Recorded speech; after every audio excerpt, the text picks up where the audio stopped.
আমি আপনাকে কথা বলতে দিচ্ছি না। আপনি আমাকে যে তকমা দিয়ে এলেন যে বাক স্বাধীনতা নেই, আপনি আমাকে যতগুলো অপবাদে ভূষিত করলেন, যতগুলো তকমা, যতগুলো কালিমা, কলঙ্ক আমার গায়ে আপনি লেপে দিতে চাইলেন আপনি এতটা বছর ধরে। আপনি কি লক্ষ্য করে দেখেছেন? তারা মূলত তাই হতে চেয়েছিল। ওই নীরেন্দ্রনাথ চক্রবর্তীর কবিতার কথা আমি বলি, অমলেন্দু আ রোদ্দুর হতে চেয়েছিল। সেটি একটি কবিতা, অসাধারণ কবিতা। এটির সাথে এই সিচুয়েশনটাকে যায় না।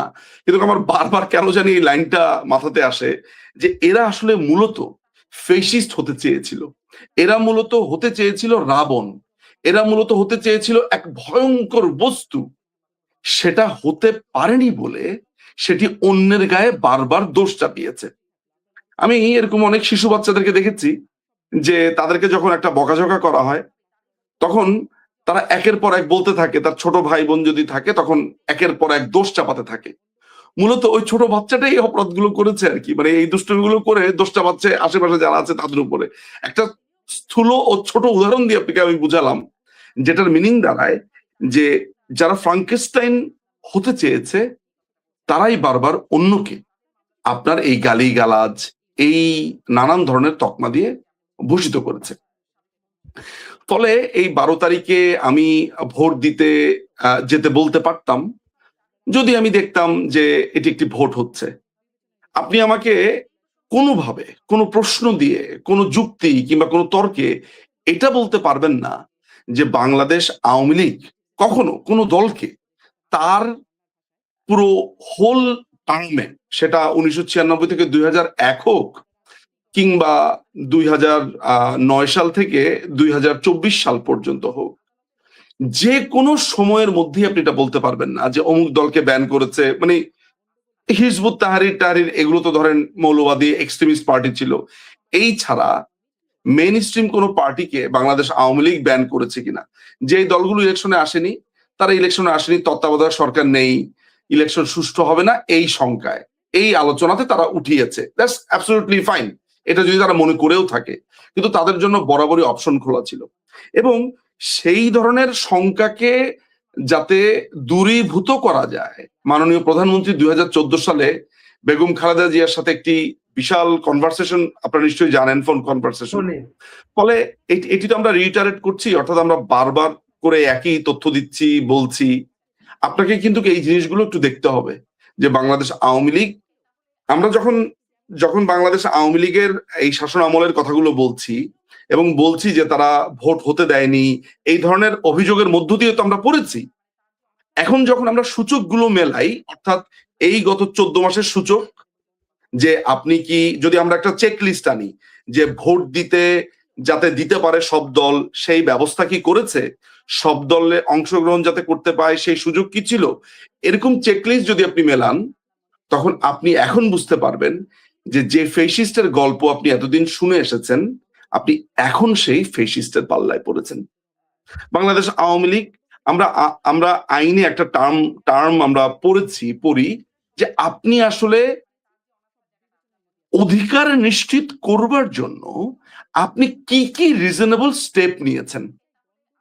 আমরা ডিউটি অফ কেয়ারের মামলাগুলো যখন পড়ি, কিংবা আমরা ভাইকারিয়াস লায়াবিলিটির কথা বলি, তখন আমরা দেখি যে আমরা আসলে ওইসব, আমার অ্যাকিউজিশনের ক্ষেত্রে আমি কি কি রিজনেবল স্টেপ নিয়েছি যেটি অ্যাপারেন্টলি এবং খুবই নির্মমভাবে রিজনেবল।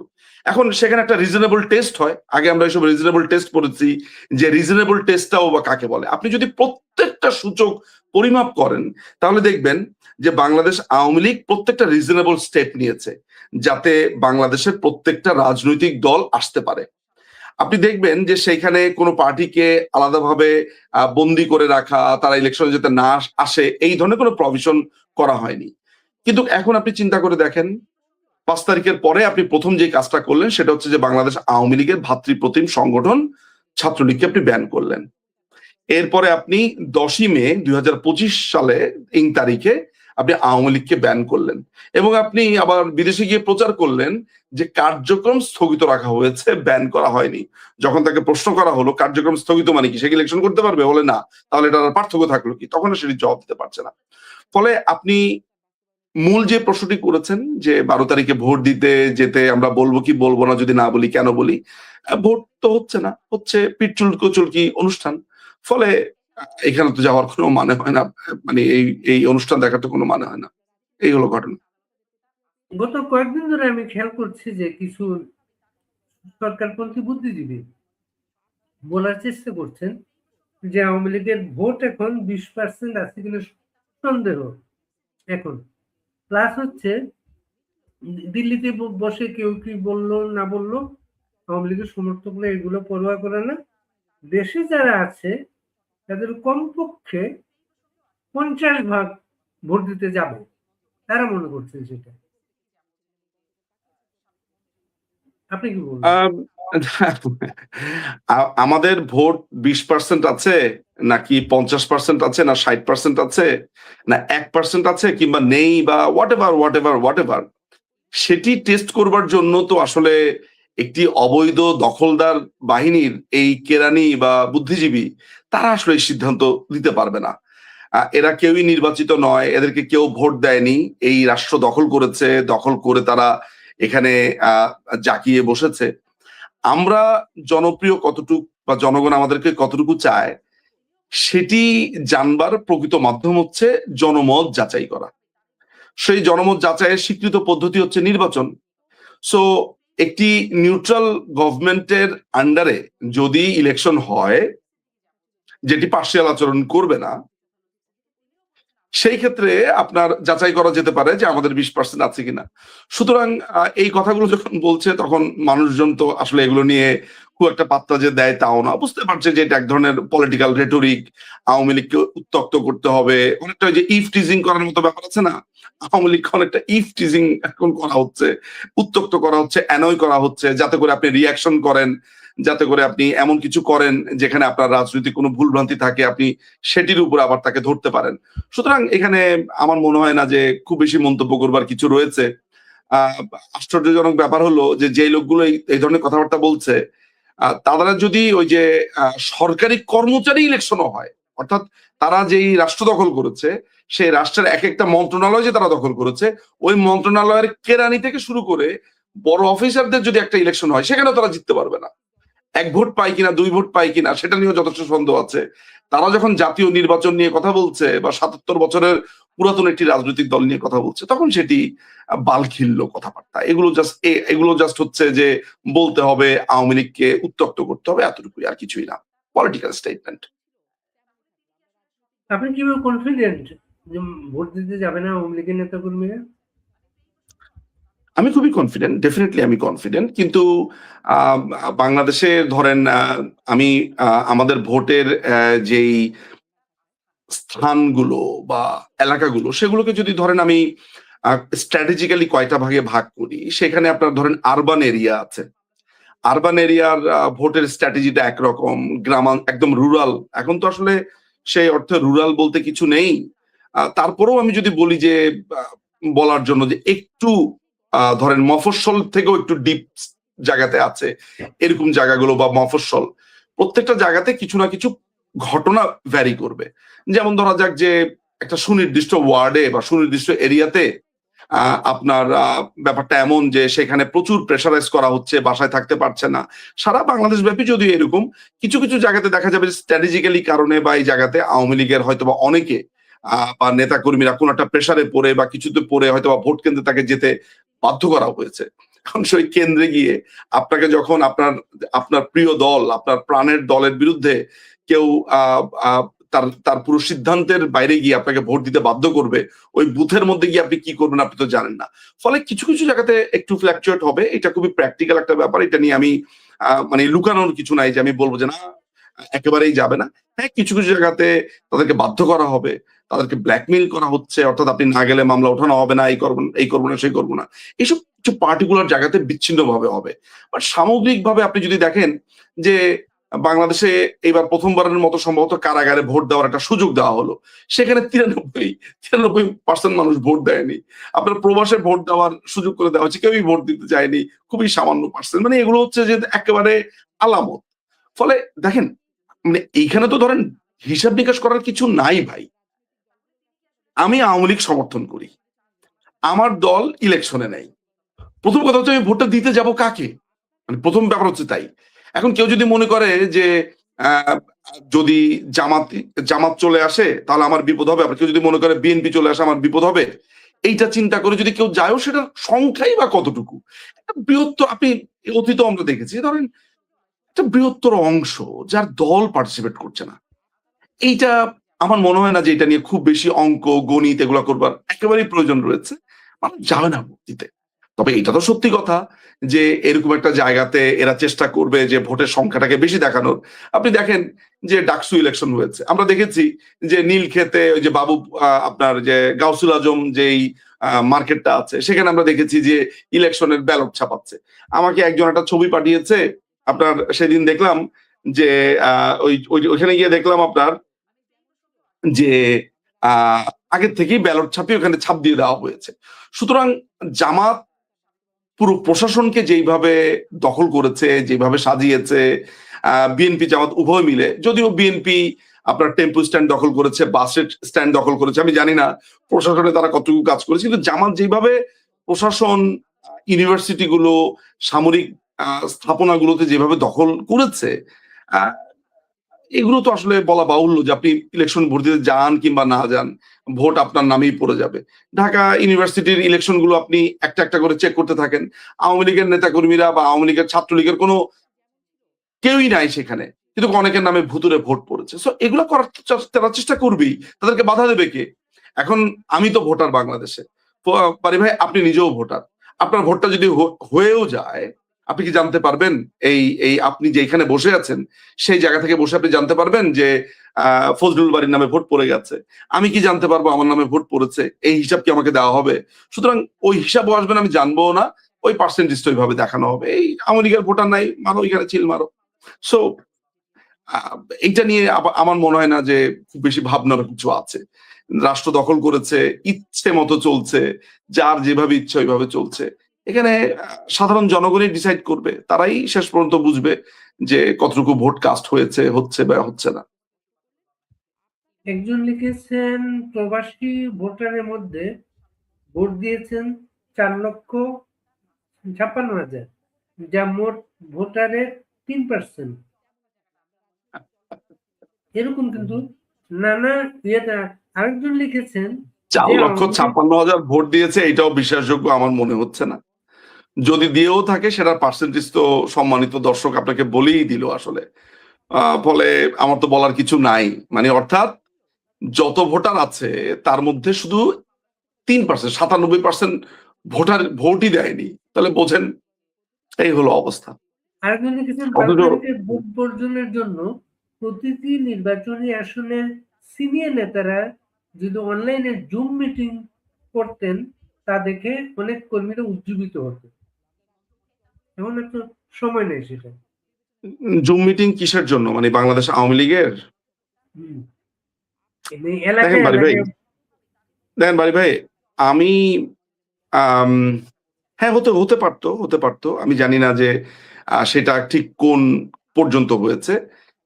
এখানে আমার দুটো কথা বলার রয়েছে, দুটো কথা বলার এই কারণে রয়েছে যে মাঝে মধ্যে না কিছু কিছু নেইভ আচরণ আমার মাথার উপর দিয়েও যায় এবং একটু অবাকও লাগে। একজন ভোটারের বয়স ন্যূনতম 18 বছর বয়স। আমার যখন বয়স 18 হয়েছে, আমি মোটামুটি পুরো পৃথিবী না বুঝলেও বাংলাদেশটা বুঝতে শিখেছি, আমার আশেপাশে বুঝতে শিখেছি।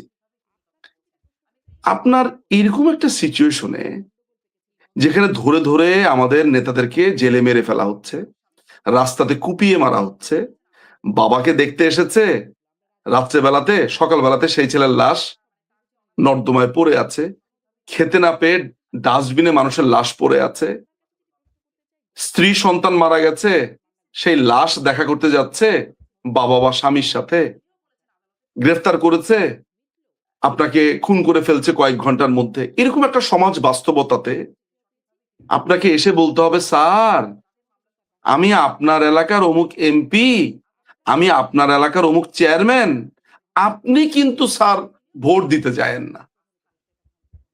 না, আরো আরো একটু বলি, এক কাজ করি, আপনাকে আমি একটু একটু কোলে করে আদর করি কিছুক্ষণ। আপনি আসেন, আমার কোলে আসেন, আমি আপনাকে একটু কোলে তুলি, তারপর কিছুক্ষণ আপনার পিঠ চাপড়াই, ওই বাচ্চাদেরকে যেরকম করি, আপনাকে একটু সুজিও খাওয়াই, তাহলে আপনার আর একটু মাথা খুলবে। আমার কাছে হাস্যকর লাগে আপনার চেয়ারম্যান এমপি কে জুম মিটিং করে বলতে হবে আপনি অন্ধ, আপনি দেখেন না?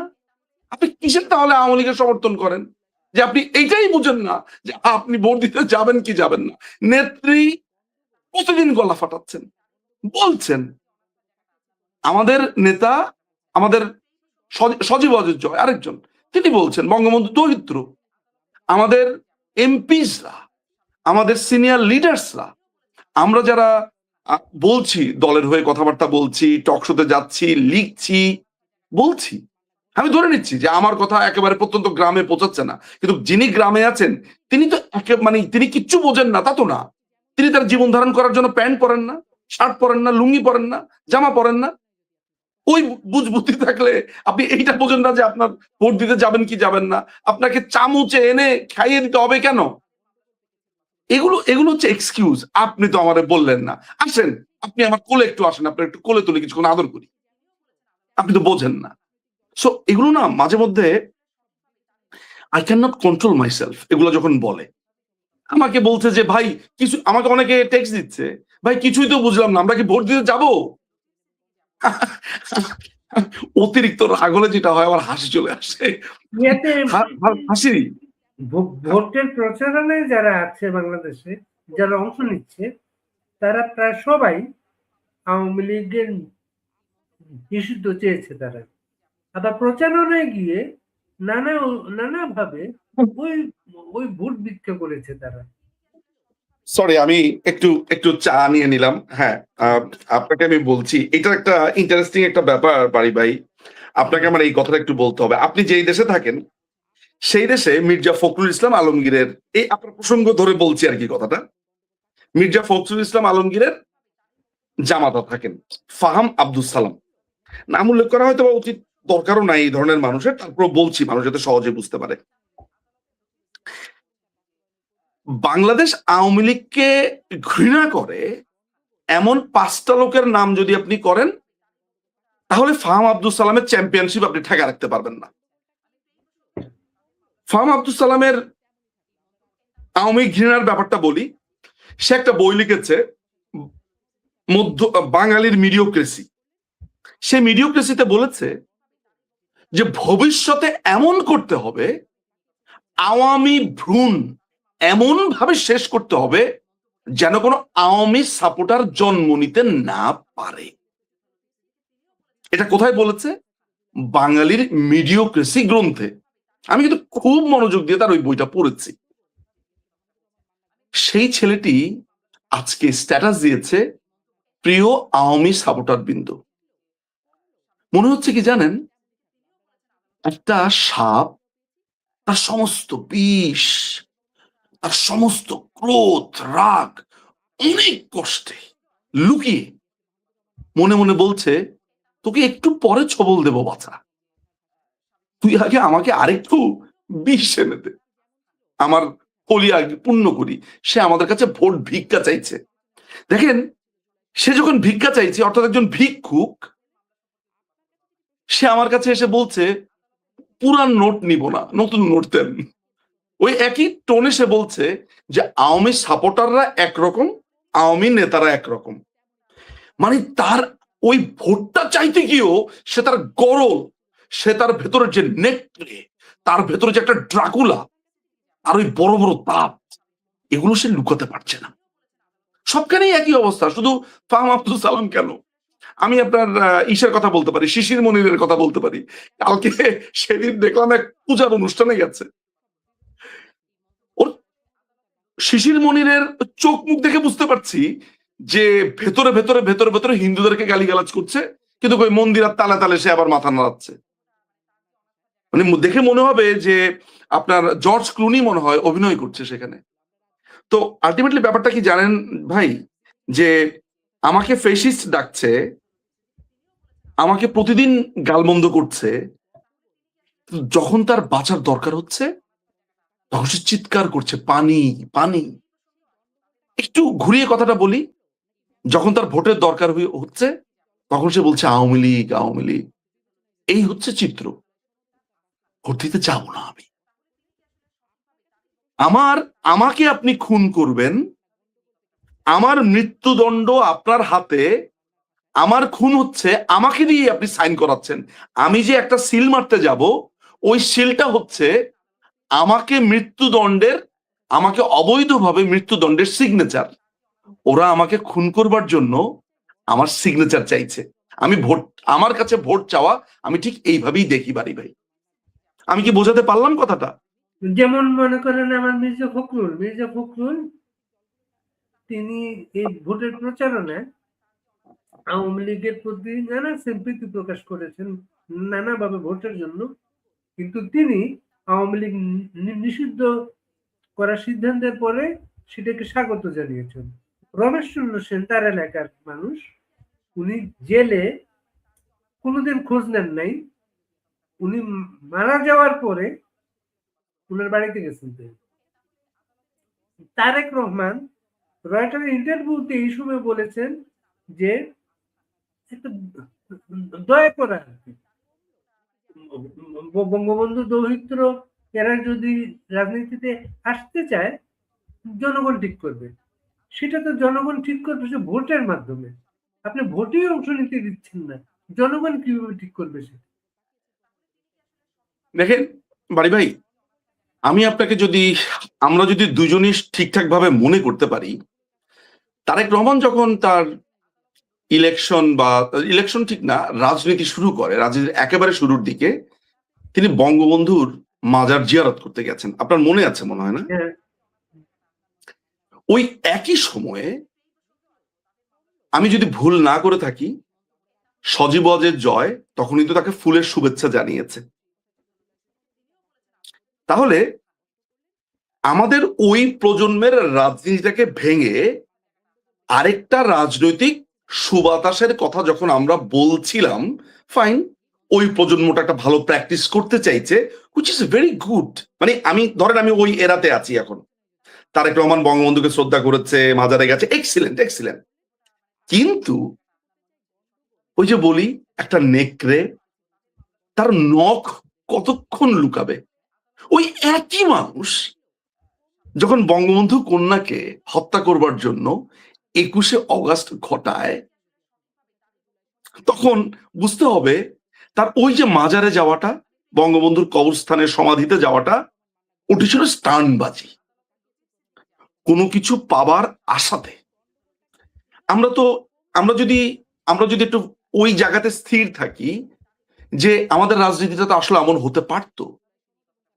আমাদের আজকের রাজনীতি, আজকে হচ্ছে 8ই ফেব্রুয়ারি, আমি আপনাদের 7 বা 9 হয়েছে, 8ই ফেব্রুয়ারি 2026 তারিখে আপনি আজকে আমাদের রাজনীতিকে যেই অবস্থানে দেখছেন, তার প্রধানতম দুটি কারণ।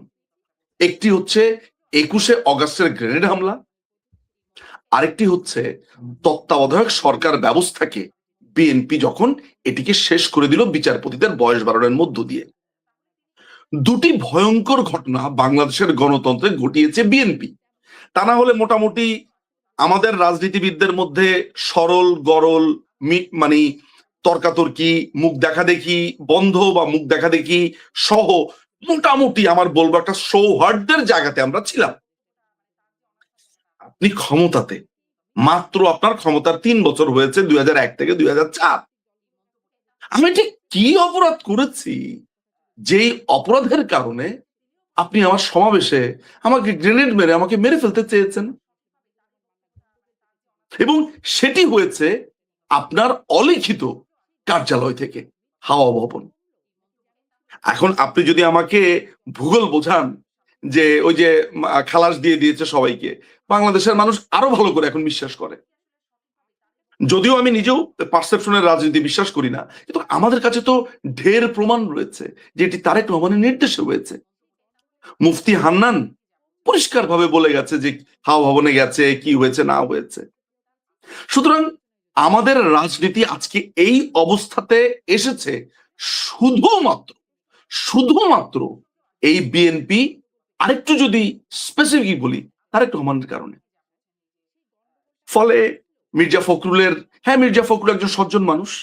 আমাদের রাজনীতিতে দলমত নির্বিশেষে আপনি যদি মানে একটা একটা স্কোর দিতে যান, মির্জা ফখরুলকে হয়তোবা হয়তোবা আপনি মন্দের ভালো হিসেবে বলতে পারেন। আমি আমি কোয়াইট শিওর যে আপনি 10টা রাজনীতিবিদকে যদি দাঁড় করিয়ে দেন, কিন্তু এই মানুষগুলোর মুখোশ যখন টুক করে খুলে পড়ে, যেমন নজরুল ইসলাম খান, লোকটাকে দেখলে ভোলা ভালা শ্রমিক লিডার এই সেই দেখছেন আপনি, হ্যাঁ মনে হবে যে বাম নেতা দাঁড়িয়ে আছে বিএনপির মাঝখানে।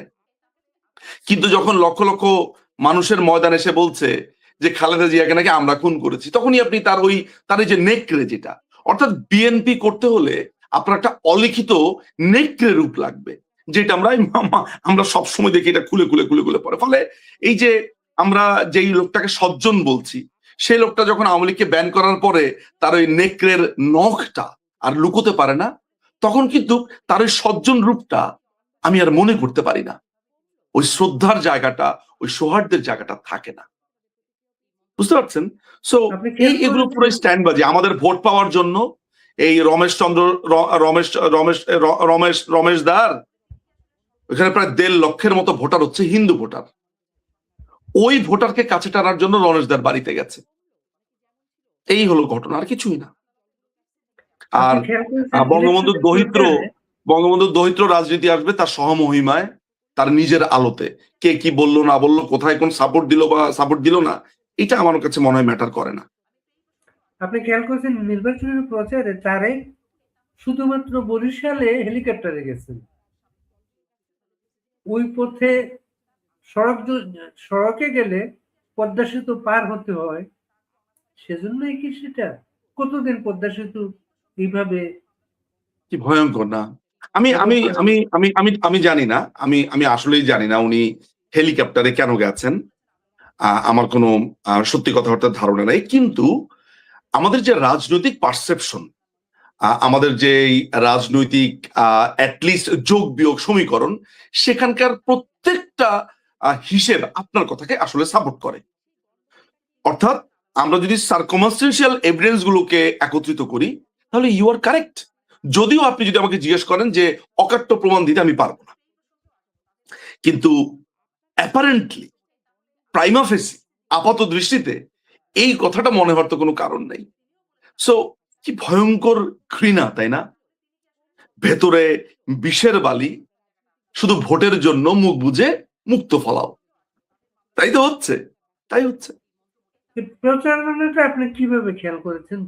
প্রধান দুই শক্তির, জামাতের মতো একটা সংগঠন এই প্রথম তাদের ইতিহাসে এত সুবিধাজনক অবস্থায় আছে, যেটা কল্পনাই করতে পারে তারা কোনোদিন। আপনাকে সত্যি কথা বলবো, টু বি অনেস্ট, আমি ইলেকশনের এরা যেটাকে ইলেকশন বলে, অর্থাৎ যে সিলেকশন, সেটিকে আমি ফলো করছি না। ফেসবুকে নিউজ ফিডে যতটুকু আসে বা মূল ঘটনাগুলো যতটুকু আসে, আমি অতটুকুই দেখছি। কেন জানেন? যে যে দলটি বাংলাদেশ সৃষ্টির সময় মানুষকে খুন করে রাস্তায় ফেলে গেছে, যেই দলটি মুক্তিযুদ্ধের সময় তাদের পরাজয় যখন নিশ্চিত, তখন তারা এই দেশ যাতে আর কোনোদিন আগাতে না পারে, দেখেন, র্যাট র্যাট নট মানে বিরুদ্ধতা, আমি বলছি র্যাট। র্যাট কিন্তু একটা ভয়াবহ শব্দ। এতই তাদের ক্রুদ্ধতা, ঘৃণা, তারা আমাদের ইন্টেলেকচুয়ালদের মেরে ফেলেছে। এই যে আমাদের ছেলেপেলেই, তাদের তো বিভিন্ন নাম ছিল, কেউ আলবদর, আল শামস, শাহিন ফৌজ, রাজাকার, শান্তি বাহিনী, এরকম অনেকগুলো সেগমেন্টে তারা ছিল। ফলে সেই দলটি যখন মুক্তিযুদ্ধের 55 বছরের মাথাতে বলছে যে ক্ষমতায় গেলে তারা মুক্তিযুদ্ধের আসল ইতিহাস বলবে, যখন তারা এই দেশে উন্মুক্তভাবে ঘুরে বেড়াতে পারছে, তখন বুঝতে পারছেন যে আমি একটা পলিটিক্যাল ক্যারেক্টার, রাজনৈতিক ক্যারেক্টার, রাজনীতিতে আমার হয়তোবা পদার্পণ হয়েছে, বলছি, করছি। আমার হয়তোবা প্রত্যেকটা জিনিস খোঁজ রাখাও প্রয়োজন বাড়ি ভাই। কিন্তু ঘৃণা বলে একটা ব্যাপার তো রয়েছে, রুচি বলে একটা ব্যাপার তো রয়েছে। ওই রুচির জায়গাটা থেকে কেন কেন না ইচ্ছে করে না কোনভাবে। মানে বিএনপির আমার অনেক পরিচিত ছেলেপেলে রয়েছে, আমাদের স্কুলের বন্ধু বান্ধব। আমার আমার আমার একটা বন্ধু এবার মনে হয় ইলেকশন করছে বরিশাল থেকে, স্কুলে একসাথে পড়েছি, আমাদের বন্ধুরা বিএনপি করেছে। ওই তাদের নিউজ ফিডে অ্যাটলিস্ট বিএনপির প্রচার প্রচারণাগুলোর দিকে যদি আমি একটু তাকাইও, ওই জামাতের প্রচার প্রচারণাগুলোর দিকে কেমন জানি গাটা না গুলিয়ে আসে, ঘৃণায়, লজ্জায়। আমি এটা, আমার কাছে এটা অপমান মনে হয়, ফলে আমি জামাতের এগুলো আসলে কিছু খেয়াল করি না, টু বি অনেস্ট উইথ। কোথায় যাচ্ছে আসলে দেশ? জামাতের আমির এই পর্যায়ে এসে আল জাজিরার ইন্টারভিউতে নারী নেতৃত্বের বিরুদ্ধে বলছেন, জামাতের নারী শাখা সেটা সমর্থন করছেন। আজকে বাংলাদেশে মোল্লা ওমর মামুনুল হক জাতির উদ্দেশ্যে ভাষণ দিয়েছেন আজকে। হ্যাঁ, দেখেন, আমি আপনাকে একটা কথা বলি। আমি এই মধ্য 40-এ আমার এই জীবন, আমি বহু দেশে গেছি। শুধু বহু দেশে ঘুরে আমি অভিজ্ঞতা অর্জন করিনি বাড়ি ভাই, আমি বিভিন্ন মানুষের সাথে মিশেছি, বিভিন্ন জাতি, রাষ্ট্র, গোত্র, পলিটিক্যাল, নন পলিটিক্যাল, নানান ভাবে মানুষের সাথে মিশেছি। আমি যত ক্ষুদ্র রাষ্ট্র বলেন বা বৃহৎ রাষ্ট্র বলেন, আমি ওই রাষ্ট্রের মানুষগুলোর মধ্যে তার গৌরবের অংশগুলো লক্ষ্য করেছি। গৌরবের অংশগুলো হচ্ছে, ধরেন আপনার ধরেন কিছু বেঞ্চমার্ক আছে ওদের, তার জাতীয়তা, তার পতাকা, তার ইতিহাস, তার কালচার, এই প্রত্যেকটা নিয়ে আমি এক ধরনের অহংকার নয়, আমি গৌরব করতে দেখেছি। যেমন ধরেন আমি অস্ট্রেলিয়াতে অ্যাবরজিনাল বলেন যেটা, মানে তাদের যে আদিবাসী যারা আছে, আপনার আপনি আপনি তো জানবেনই, আপনাকে মায়ের কাছে মাসির গল্প করবার তো কিছু নেই। আমি যখন আপনার ওই যে অপেরা হাউসের পাশের ওই যে যেখান থেকে ফেরিটা ছাড়ে, সেখানে ওই যে আমি দেখি যে বাঁশি, ওইখানকার আদিবাসী যারা আছে বাঁশি বাজায়, ওখানে বসে ওদের। তো আমি অস্ট্রেলিয়াতে সিডনিতে আমি তো বেশ কয়েকবার গেছি, তো সিডনিতে আমি তাদের সাথে বসে বসে কথা বলেছি। আমি নিউজিল্যান্ডে যখন অকল্যান্ডে গেছি, অকল্যান্ডের একেবারে প্রত্যন্ত তাওরাঙ্গাতে যখন গেছি, ওদের একটা জায়গা আছে, ওদের আদিবাসীদের জায়গা, গ্রাম, সাধারণ মানুষ, সেখানে তারা তাদের পোশাক, তাদের ওই যে গায়ে উল্কি আঁকা, রং আঁকা, আমি অত দূর মাইল পেরিয়ে যখন আমি চেন্নাইতে গেছি, আমি দেখেছি খুবই প্রাউড নিয়ে তারা তাদের ওই যে এক পরতের ওই লুঙ্গিটা পরে সাদা রঙের, চেন্নাইতে সাদা রঙের লুঙ্গি, আপনার সোনালী কালারের পার, সাদা রঙের শার্ট, আর এরকম একেবারে ওদের মানে একটা জাতীয় পোশাক। নেপালে নেপালিসদের সাথে যখন মিশেছি, তারা তাদের ওই টুপিটা পরে। স্কটিশদের সাথে যখন আমি গেছি, আমি দেখেছি তাদের ওই মিনি একটা স্কার্ট আছে, একটু কুচকিয়ালা, এখানে একটা তারা ওই মিউজিকের ইনস্ট্রুমেন্ট রাখে, মাথায় হ্যাট থাকে। আমি রেড, আমি ইন্ডিয়ানদেরকে দেখেছি আমেরিকাতে, রেড ইন্ডিয়ানদের সাথে আমরা মিশেছি। আমি ওয়ার্ল্ড কাপ যখন দেখতে গেছি, ওটা অনেকটা কার্নিভালের মতো ছিল, সেখানে পেরুভিয়ানদের সাথে মিশেছি, চিলি, এমনকি মধ্যপ্রাচ্যের যে কালচার। কেন এগুলো বললাম জানেন? প্রত্যেকটা কালচার, প্রত্যেকটা জাতি, রাষ্ট্র, তারা প্রাউড করে তাদের রাষ্ট্র নিয়ে, জাতি নিয়ে। কিন্তু মজার ব্যাপার কি জানেন? বাংলাদেশের একজন মানুষ যখন রাস্তাতে লুঙ্গি পরে, লুঙ্গি পরছে, হ্যাঁ, মস্করা করে, আলাপ করে, ভাই শুনছেন নাকি জাকির ভাই তো লুঙ্গি পরে বাইরিস, এটা টক অফ দ্য টাউন ওই মেসের মধ্যে। অর্থাৎ তার কোনো কালচার নাই। অর্থাৎ রুগী আমার একেবারে আমার নিজের প্রশ্ন, তাই তো? মানে আমি একটা ছোট্ট উদাহরণ আপনাকে দিলাম। অর্থাৎ আমরা না আমাদের সামান্য কিছু নিয়ে প্রাউড করি না। একটা মানুষ একটা দীর্ঘ সংগ্রামের মধ্য দিয়ে এই দেশকে লিড দিল, জাতির জনক বঙ্গবন্ধু শেখ মুজিবুর রহমান। আমি তাকে নিয়ে প্রাউড করতে পারি না।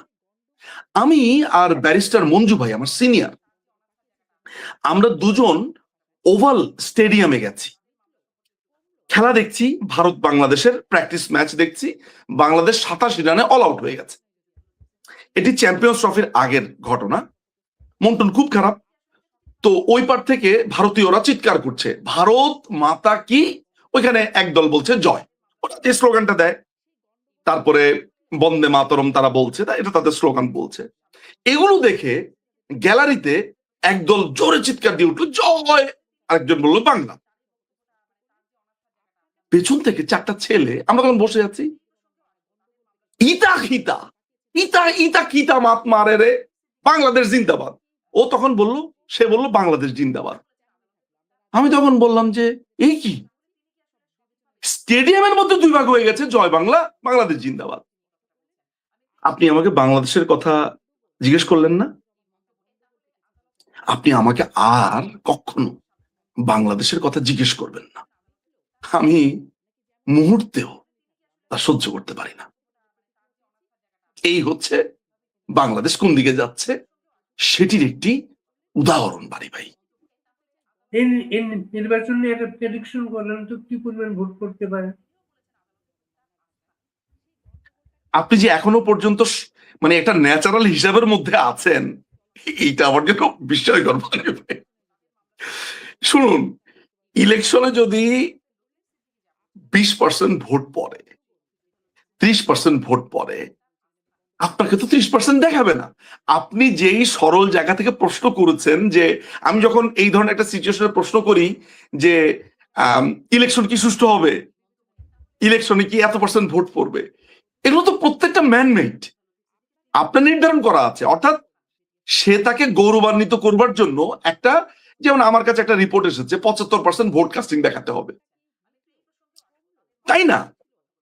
আপনার দেখাতে হবে প্রচুর মানুষ ভোট দেখাচ্ছে। 55% বলছেন, সিভিল ইলেকশন মানে কমিশন 55% বলছে। না না, ওইটা এখন আপনি যখন নিজের থেকেই বলবেন যে এত % ভোট হবে, আপনি কিভাবে জানেন? মানে ওরা যখন এটা বলছে আর কি। ফলে মানে ভাই, আপনি যখন বলছেন যে কত % ভোট হতে পারে বলে নিঝুম আপনি প্রেডিকশন করেন, তখন আমি বুঝতে পারি যে আপনি আপনার একটা সরলতার স্ট্যান্ড পয়েন্ট থেকে একটা নিরপেক্ষ অবস্থান জানতে চান। তো সিচুয়েশন তো ওটি নয়, সিচুয়েশন তো ওইটা না। আসলে সিচুয়েশন হচ্ছে একটা মার্ক সেট করা আছে, ওইটা দেখানো হবে, ওইটা আমরা জানি। ফলে আমরা যে এই প্রেডিকশনটা করব, এই প্রেডিকশনটাই এক ধরনের মকারি হয়ে যাচ্ছে আমাদের। অর্থাৎ আমরা আমাদের অজান্তে এই সিলেকশনকে এক ধরনের ট্যাসিট বা বাংলাতে যেটাকে আমরা বলি মৌন বৈধতা দিচ্ছি। আমি তো এটাকে বৈধতা দিচ্ছি না। আমি বরঞ্চ এই পিঠ চুলকাচুলকির যে আসর, হ্যাঁ, আমরা যে গানের আসর, মেলার আসর, এটার নাম দিয়েছি পিঠ চুলকাচুলকির আসর। মামু, আপনি আমার পিঠ চুলকান, ভাইগনা আমি আপনার পিঠ চুলকাই, ব্যাপারটা ঠিক ওইরকম। তো আমরা আর মামুরা পিঠ চুলকাচুলকি করবে কে? আমাদের নোয়াখালীর ভাষাতে কয় হিট খাইজাই দিছে। তো কে কার হিট খাইজাই দিছে, ওইটা ওইটা হিসাব করে কোনো লাভ নাই বাড়ি ভাই। আওয়ামী লীগের ভোট নিয়ে বলেন। আওয়ামী লীগের ভোট কত % আছে বা কি অবস্থা, এই ধরনের মানে আমি কিন্তু মোটামুটি বলা যায় যে মানে প্রচুর মানুষকে এটা জিজ্ঞেস করি, এবং আমি চেষ্টা করি যে আওয়ামী লীগ করে এরকম এরকম কোনো মানুষকে জিজ্ঞেস না করার জন্য। তো আমি এই মুহূর্তে কলকাতাতে আছি। কলকাতাতে আমার গত 10-12 দিনে প্রচুর মানুষের সাথে দেখা হয়েছে যারা এখানকার মেডিকেল কলেজগুলোতে এসেছে, মেডিকেলে এসছে। তারা কিন্তু সবাই আওয়ামী লীগ নয়, ভিন্ন মতাবলম্বী আছে। তো যেহেতু আমার আমার একটা পরিচিতি অল্প বিস্তর হলেও মানুষজন ছবি তুলতে আসে, তারপরে তারা এক ধরনের ভালোবাসা আমার প্রতি লালন করে। ছবি তোলেন, কথা বলেন, দেশ নিয়ে আক্ষেপের কথা বলেন। আবার এটাও বলেন যে আমি তো কখনো আওয়ামী লীগ করিনি, কিন্তু ভাই মুক্তিযুদ্ধের পক্ষে তো আমার একটা অবস্থান ছিল। কেউ বলে আমি বাম দল করতাম, ভাই আসলে মনে হচ্ছে এখন ভুলই করে ফেলেছি। তারপরে কেউ দেখা যাচ্ছে যে খুবই একটা ধরেন প্রোগ্রেসিভ টাইপেরই, ধরেন বিএনপির মধ্যে একটা প্রোগ্রেসিভ অংশ আছে, তারা বলে যে ভাই আপনাদের এই ভুলটা না হলে তো আসলে এত বড় বিপদে পড়তে হতো। মানে একটা পজিটিভ আলোচনা আমাদের সাথে করার চেষ্টা করে, এবং এও বুঝি সেও আসলে খুব একটা আনন্দিত না। ওইরকম একটা জায়গা থেকে যদি কলকাতা কেন্দ্রিক ভিজিটরদের একটা জরিপ আপনি আমাকে বলেন, তাহলে তাদের ভাষ্য অনুযায়ী বাংলাদেশ আওয়ামী লীগের ভোটের রেশিও তারা মনে করেন যে বাংলাদেশ আওয়ামী লীগ এই সময় যদি ভোট হতো তাহলে তারা ভোট পেত 38 to 43% কাছাকাছি, কারো কারো মতে সেটা 45-47 পর্যন্ত। এটা হচ্ছে আমি যদি ওই রেশিওটা ধরি, তাদের ভাষ্য অনুযায়ী যে বাংলাদেশ আওয়ামী লীগ আইদার প্রচন্ড, যদি বিএনপি এককভাবে ইলেকশন করে তাহলে তারা মনে করে যে মানে তিনটা দল যদি এককভাবে করে আর কি, বা জাতীয় পার্টি সহ চারটা দল, তারা মনে করে বাংলাদেশ আওয়ামী লীগ একটা নিরঙ্কুশ ভাবে আগাবে, যাবে 142, 47, 52 এই ধরনের ভোট পাবে। আর যদি এটা হচ্ছে চারটা দল যদি যায়, আর যদি ওরা জোটবদ্ধভাবে করে তাহলে ভোট কিছুটা কমবে, প্রেডিকশনটা আওয়ামী লীগের দিকে ভারী। তখন আমি জিজ্ঞেস করি যে এই ধরনের একটা বৈরী পরিবেশে এটা কি আসলেই খুবই প্র্যাকটিক্যাল কথা বলে আপনার মনে হয়? বলে হ্যাঁ, মানে ঘরে ঘরে একটা জিভে কামড় পড়েছে। জিভে কামড়? বলে হ্যাঁ, মানুষজন মোটামুটি একটু রিগ্রেট করে আর কি ঘরে। আমরা ধরেন অনেক, ধরেন আপনাদের এগেনস্টে তো আমরা রাস্তায় নেমেছি, এখন তো ধরেন ওইভাবে পাবলিকলি বলতে একটু লজ্জাও লাগে। তবে এইটা ঠিক যে আমরা আসলে বুঝতে পারিনি যে এরা আসলে এমন। বলে আমরা আসলে ভেবেছিলাম যে আপনারা এটা আপনাদের না থাকার ফলে যেটা হবে যে আপনাদের হয়তো একটা বিচার প্রক্রিয়া চলবে, হয়তোবা চলবে, কিন্তু আপনাদেরকে ব্যান ট্যান করবে ভাবি নাই। ওনাদের একটা ধারণা ছিল যে আমাদেরকে মনে হয় ইলেকশনে আসতে বাধা থাকবে না, তখন হয়তোবা আমাদের দল থেকেই একটা ইলেকশনের প্রসেস করা হবে, বা সব দল মিলে একটা, ইউনুস না অন্য কাউকে দিয়ে একটা ইলেকশন করা হবে। ওরা এই ধরনের একটা প্রেডিকশন করেছিল ইনিশিয়ালি। বলে ভাই ওইসব তো বাদই, যখন দেখলাম যে মুক্তিযোদ্ধাদেরকে পেটানো হচ্ছে, আব্দুল লতিফ সিদ্দিককে গ্রেফতার করা হয়েছে, মারা হচ্ছে, তারপরে যে পান্না সাহেবের কথা অনেকেই দেখলাম এসে বলে যে এগুলো দেখে আসলে ভাই বুঝলাম যে এরা আসলে একটা দীর্ঘ সময় এদের নখ লুকিয়ে রেখেছে। আপনাদেরকে যখন তারা বলেছে বাক স্বাধীনতা নাই, মূলত আসলে তারা কখনো বাক স্বাধীনতা দিবে না ওইটা মাথাতে রেখেই আপনাদের উপরে তারা দোষগুলো চাপিয়েছে। আসলে মূলত ওইটাই, তারা দোষটা আপনাদের উপরে চাপাতো, এইটা মানুষজন মনে করে। এবং আমি খুবই নিউট্রাল একটা কথা বললাম আর কি, একদম পুরো পার্টিজান থেকে বের হয়ে। শুধুমাত্র আবারও বলে রাখি, কোট আনকোট, কলকাতাতে যারা চিকিৎসা নিতে আসে এবং যারা আমার সাথে এসে কথা বলে, সেই মানুষগুলোর যেই মতামত সেটার ভিত্তিতে আমি বললাম। সেটা সংখ্যা হয়তো বা খুব বেশি তো আর 10,000 হয়নি, তাই না? যতটুকু হয়েছে ওটার ভিত্তিতে কথাটা বললাম। ভোট তো দুটা, একটা এমপি, একটা গণভোট, এবং শপথও কিন্তু দুটো হবে, একটা সংসদ সদস্য হিসেবে, গণভোটের সদস্য। এটা এটা একটা ইম্পর্টেন্ট ইস্যুস বাড়ি ভাই। আমার মনে হয় যে আপনার এই প্রোগ্রামের মাধ্যমে আমি ইনফ্যাক্ট একটু প্রিপেয়ার করছিলাম আজকে বিকেল বেলাতে, এরা যেটাকে জুলাই সনদ বলছে সেটির ব্যাপারে কিছু পয়েন্ট নোট আকারে বলার জন্য আমি একটু ফুরসত পেয়েছি, যেহেতু সুযোগ পেয়েছি আপনাকে একটু করে বলি। কালকে আমার ইটা আর একটু বিশদ বলা যাবে, কারণ ওই নোটটা আমার কাছে থাকলে ভালো হতো। সেটা হয়েছে, ধরেন এইটার আমরা যে কোনো ধরনের এই যে জুলাই সনদ তারা বলছে, এইটা যদি ধরেন একেবারে স্বাভাবিক অবস্থাতে হতো যে আমরা এরকম একটা সংবিধানের বিশদ পরিবর্তন আনতে চাই না, এটা কিন্তু একটা লিগাল ইনস্ট্রুমেন্ট, আপনাকে এটা বুঝতে হবে। তো এই গণভোট করবার তো কোনো ম্যান্ডেট তাদের নেই আসলে। মানে আপনি একটা লিগাল ইনস্ট্রুমেন্টের উপরে পরীক্ষা নিরীক্ষা চালাচ্ছেন, সেটার উপরে ভোট করছেন, ওইটাকে তো লিগালাইজ হতে হবে। এখন আপনি গায়ের জোরে করছেন। আপনার ৭৭ সালে ৭৮ সালে জিয়াউর রহমান গণভোট করেনি, করেছে তো। পঞ্চম সংশোধনী সেগুলোকে বাদ করে দিল না, এগুলো সব অবৈধ ঘোষণা করেছে। এর সত্ত্বেও আপনার নানান রকমের কর্মকাণ্ড করেছে। সপ্তম সংশোধনী বাতিলের সাথে সাথে তো তার শাসন আমলও তো অবৈধ হয়ে গেছে। ফলে এই যে গণভোট টনভোট এগুলো ভবিষ্যতে টিকবে না। আমি ঠিক জানি না সংবিধানের কততম সংশোধনীতে এসে আমরা এগুলাকে রিস্টোর করব, কিন্তু এটা তো আপনাকে আমাকে বলতেই হয় যে জুলাই সনদ ইজ নট এ সনদ অ্যাট অল। বুঝতে পারছেন? আপনি একটা রাষ্ট্র দখল করলেন, আপনার কোনো কনস্টিটিউশনাল ম্যান্ডেট নাই। আপনি প্রথমে বললেন আমি 106 অনুচ্ছেদের অধীনে আমি ক্ষমতা নিয়েছি। অনেকে আবার একটু বেড়ে বলছেন যে প্রধানমন্ত্রী যদি অন্য দেশে চলে যান বা তাকে সরিয়ে নেওয়া হয় বা তার মৃত্যু হয় বা তিনি না থাকেন, তাহলে ভাই তো আপনি একটা সরকার আনতেন। অবশ্যই আনতাম। যদি প্রধানমন্ত্রী না থাকতেন, মৃত্যু হতো, না থাকতো বা চলে যেত, রাষ্ট্র চলতো না। রাষ্ট্র কিভাবে চলতো? তখন যেটা হতো, রাষ্ট্রপতি একটা রেফারেন্স চাইতেন, অ্যাপিলেট ডিভিশনে একটা ফুল হিয়ারিং হতো, সেই ফুল হিয়ারিং একটা মতামত হতো, ওই মতামতের ভিত্তিতে ডক্ট্রিন অফ নেসেসিটি ওই অনুযায়ী একটা রাষ্ট্র বা সরকার গঠিত হতো। Absolutely correct, I agree with that.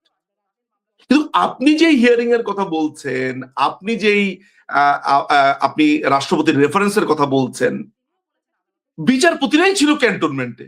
অর্থাৎ আপনি 106 অনুচ্ছেদে গঠিত করতে পারলেন না। আপনি আপনার ভার্ডিক্টে বললেন যেহেতু প্রধানমন্ত্রী পদত্যাগ করিয়াছে, তো প্রধানমন্ত্রীও পদত্যাগ করেনি, তাহলে পুরো ব্যাপারটা কি দাঁড়ালো? আপনি তখন বলা শুরু করলেন যে আমরা এসেছি জনগণের সমর্থনে। এইটাকে আমরা বলি হ্যান্স কেলসন থিওরি। হ্যান্স কেলসন বলছে যে একটি সফল বিপ্লব যদি একটি সফল আইন প্রণয়ন করে, তাহলে সেটিকে গ্র্যান্ড নর্ম বলে অভিহিত করা হয়। অর্থাৎ তারা এই জুলাই সনদকে একটি গ্র্যান্ড নর্ম হিসেবে বলতে চাইছে। এখন মুশকিলের ব্যাপার হচ্ছে এই যে হ্যান্স কেলসন থিওরি, এটি আমাদের পঞ্চম সংশোধনী এটিকে একেবারে ছিন্ন ভিন্ন করে দিয়েছে। এখন আপনি আমাকে বলতে পারেন যে ভাই আপনাকে যে প্রশ্নটা করেছি এইটার সাথে এই লিগালটা কিভাবে আপনি রিলেট করেন। এখন আমি আপনার প্রশ্নের উত্তরে আসছি। আপনি আমাকে প্রশ্ন করেছেন গণভোট হচ্ছে, হ্যাঁ না এটা হচ্ছে। আমি আপনাকে এই গণভোটের উত্তরটা দিতে গিয়ে আগে একটু আইনটা বুঝিয়ে নিলাম যে গণভোট হওয়ার জন্য তো একটা সরকার লাগবে। সরকার এটা একটা ভবিষ্যতে যখন আমরা আমরা একটা রিট করব, ধরা যাক ভবিষ্যতে আমি রিট পিটিশন আমি করলাম যে এইটার একটা বৈধতা, এই জুলাই সনদের বৈধতা 2026-এর যেটাকে তারা ইলেকশন বলছে সেটির বৈধতা আমি জানতে চাইবো। তো আমি জানি যে এদের মাথায় বুদ্ধি আছে, এরা নিজেরাই একটা রিড করবে কদিন পরে এই জুলাই 2026 ইলেকশন অবৈধ হয়েছে এটা বলে এরাই একটা রিড করবে, এরাই আবার এদের আদালতে এটাকে বৈধ করে নিবে। লাভ নেই, কারণ যা কিছু হচ্ছে এইটাকে আমরা আইনের ভাষাতে বলি ভয়েড অ্যাব ইনিশিও, শুরুতেই বাতিল। ইনডেমনিটি অধ্যাদেশ যেমন ওই পার্লামেন্টে বাতিল করেছে, যেটা খুবই বিরুদ্ধে আমি ছিলাম, এগুলো বাতিল করতে হয় না, এগুলো শুরুতেই বাদ, এগুলোর জন্য পার্লামেন্ট কিচ্ছু লাগে না। কারণ রাষ্ট্র শুরু হবে 5ই অগস্ট দুপুর 12:30 থেকে। এই রাষ্ট্রের নব সূচনা হবে 5ই অগস্টের ওই 12টার পর থেকে, যা হওয়ার কথা ছিল সেইটা। ফলে এই গণভোট এগুলো শুধু রাষ্ট্রের অর্থ খরচ, এগুলো প্রত্যেকটা, আই রিপিট, প্রত্যেকটা অবৈধ হবে। আমি নিঝুম মজুমদার যদি জীবিত থাকি, বাড়ি ভাই, আমি আপনাকে ফোন করে বলবো, মনে আছে আপনার প্রোগ্রামে আমি বলছিলাম এটা অবৈধ হবে। আপনি আপনি চোখটা বন্ধ করে আপনি নিশ্চিত থাকতে পারেন ইলেকশন অবৈধ, এই সরকার গ্রহণ অবৈধ, এবং এদেরকে আইনের কাঠগড়াতে দাঁড়াতে এটার জন্য আপনাকে একেবারেই ধরেন, আপনি যদি মনে করেন যে দুধ আপনি আওয়ামী লীগ সমর্থন করেন, এটা আপনার উপর দিয়ে গেছে তাই বলছেন, একেবারে বাদ দেন না। আপনি জাস্ট আমাদের পঞ্চম সংশোধনীর রায় দেখেন, আমাদের basic structure of the constitution, আমাদের 16th অ্যামেন্ডমেন্ট দেখেন, 8th অ্যামেন্ডমেন্ট দেখেন, আমাদের দেশের রায় সাপোর্ট করে না এই ঘটনা। আর যেসব বিচারপতিরা এইসব রায় দিয়েছে, আমার হাসি থেকেই বুঝে নেন, আর কিছু বললাম না। আমাদের এখানে ডক্টর রায়হান রশিদ একটা পয়েন্ট উত্থাপন করেছেন, শপথ যে দুটো নেওয়া হবে, প্রথমটা হচ্ছে সংবিধান সমুন্নত করে রাখার শপথ, এবং সেকেন্ডটা যে জনপ্রতিনিধি গণপরিষদের ওই শপথে গেলেই প্রথম শপথটা ভঙ্গ হবে। রায়হান ভাই অত্যন্ত, বলে রাখা ভালো, রায়হান ভাই আন্তর্জাতিক আইনের অসম্ভব রকমের মেধাবী একজন মানুষ। তিনি যেটা বলেছেন সেটার সাথে আমার পূর্ণ সমর্থন। এবং উনি তো বলেছেন যে, মানে রায়হান ভাই যেটা বলেছেন সেটা হচ্ছে যে, মানে আমার ওই পার্থক্যটা আসলে এই আমাদের মতামতের মধ্যে আমাদের পার্থক্যটা এই জায়গাতেই থাকে। রায়হান ভাই তো ওই পর্যন্ত গেছেন, বুঝতে পারছেন? আমি তো ওই পর্যন্তই যাব না। যেই জিনিসটাকে আমি বলছি ভয়েড অ্যাব ইনিশিও, অর্থাৎ ধরেন আমি আপনাকে বলি, আমি কিভাবে বোঝাই, উদাহরণটা কেমনে আমি দেই। ধরেন আমি আমার যে ঘটনাটা, আমার যে এন্ট্রিটা, এটাই অবৈধ।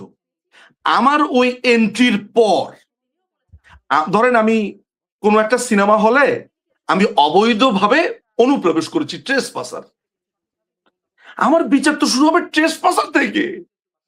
আমি ওই সিনেমা হলে ঢুকে মঞ্চে গিয়ে আমি ব্রেক ড্যান্স দিলাম কিনা, আর আমার নাচ কেমন হলো, আমার কোন নাচ হওয়ার পরে আমার কোন নাচ ভালো হয়েছে, ওই আলোচনা তো ভাই অনেক পরে। আমি যে সিনেমা হলের গেটটা ভেঙে ঢুকলাম, আমার বিচার তো শুরু হবে ওইখান থেকে। বুঝাতে পেরেছি? রায়হান ভাই যে জায়গাটা বলেছে সেটাও আমি বুঝেছি। রায়হান ভাই দেখাতে চাচ্ছে যে ওরা যেটা করছে ওদের জায়গাতেই কিভাবে জিনিসটা অবৈধ হয়, একটা একটাকে কিভাবে কন্ট্রাডিক্ট করে, সেটা নিয়ে আমি রায়হান ভাইয়ের ওই আলাপ নিয়ে আমি কোনো প্রশ্ন তুলছি না। মানে আমার অবস্থানটা হচ্ছে তার একটু আগে। বুঝতে পারছেন ব্যাপারটা? হ্যাঁ, এই আমরা শেষ এই করবো। নিজুম মজুমদার, আপনার কোনো সাবমিশন, কোনো আহ্বান এই ভোট নিয়ে আওয়ামী লীগের ভোটারদের উদ্দেশ্যে?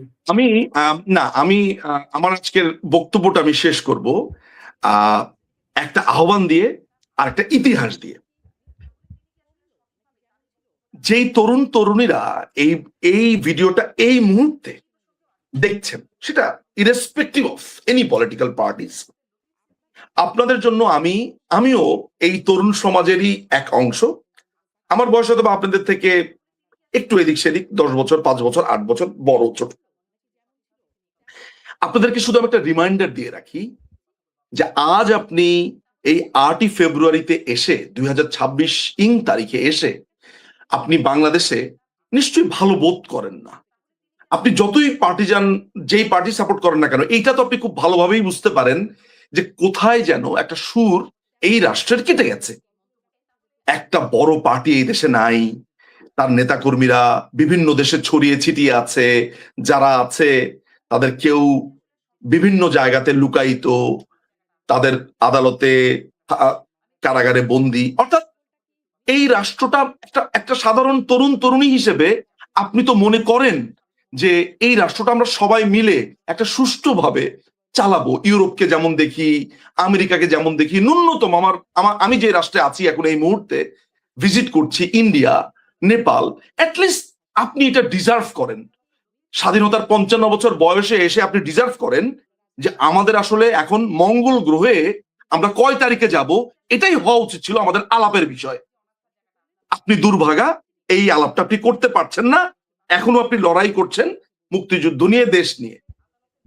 কিন্তু প্রিয় তরুণ এবং তরুণী, আমি আপনাদেরকে একটু মনে করিয়ে দেব, আজকে আপনি 8ই ফেব্রুয়ারি 2026 তারিখে এসে যেই আফসোসের দীর্ঘ নিঃশ্বাস আপনার বুক পেয়ে আপনি ছেড়ে দিচ্ছেন এই বাতাসে, এটির সূচনা করেছে বিএনপি। 21শে অগাস্ট গ্রেনেড হামলা এবং তত্ত্বাবধায়ক সরকারের যে সিস্টেমটা, সেইখানে বিচারপতিদের বয়স বাড়িয়ে দিয়ে বিএনপি আমাদের রাজনীতির জিওগ্রাফিকে কমপ্লিটলি চেঞ্জ করে দিয়েছে। এই 21শে অগাস্টের গ্রেনেড হামলাতে জামাতও জড়িত ছিল, ফলে শুধু বিএনপিকেও না, আমি জামাতকেও এটার সাথে ইনক্লুড করতে চাই। আপনি আমাদেরকে যত সমালোচনা করেন, গালি দেন, আজকে এই টকশোটার পরে প্রিয় তরুণ এবং তরুণী, একটু ঠান্ডা মাথাতে একটা কাপ চা নিয়ে ভাববেন যে নিঝুম মজুমদার যে এই কথা বলে গেল, is it true? It's true. আজ আমরা এই জায়গাতে এসে পৌঁছাতাম না। এই রাষ্ট্রে বিএনপির অসংখ্য দায় রয়েছে, জামাতের অসংখ্য দায় রয়েছে। এটি একটি ইতিহাস আপনাকে আমি স্মরণ করিয়ে দিতে চাই, যে এই তত্ত্বাবধায়ক সিস্টেম কমপ্লিটলি নষ্ট করে দিয়েছিল বিএনপি জামাত। আর দ্বিতীয়টা আহ্বান, সেটি আমাদের দলের, আমি দলের একেবারেই ক্ষুদ্র থেকে ক্ষুদ্রতম একজন কর্মী। ওই কর্মীর কাতার থেকে আপনাদের কাছে আহ্বান করব যে আপনি যদি ভুল